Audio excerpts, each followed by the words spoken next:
Isang robotics competition sa Quezon City ang sinalihan ng mga estudyante mula sa 31 paaralan. Layo ng kompetisyong itaas ang interes ng mga estudyante sa siyensya, teknolohiya at matematika. Yan ang tinutukan ni Katrina Son. Nagpagalingan ng likhang robot ang mga science students sa bansa sa Philippine Robotics Olympiad.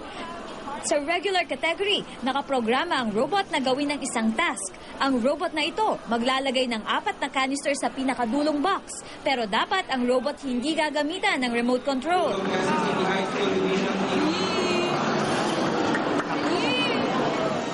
Sa open category naman, ang challenge sa mga estudyante lumikha ng robot na may koneksyon sa pang-araw-araw na buhay.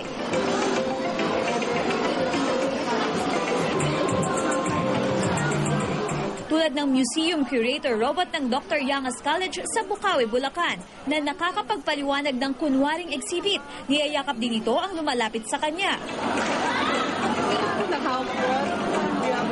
Ito naman ang demo bots. Gagayahin ng mga estudyante sa pagbuo ng mga robot na pwedeng ipantapat sa iba pang robot sa larong soccer. The primary objective of this activity is to get the students do or actually get hands-on in robotics. Ibinigay na kanina ang mga COP o kits of parts para sa mga bubuing robot.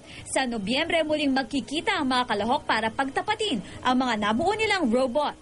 It promotes teamwork for me because with teamwork, nakikita ko na we progress. And of course, through the hardships, natututo ko deal with problems. Katrina Son, nakatutok, 24 oras.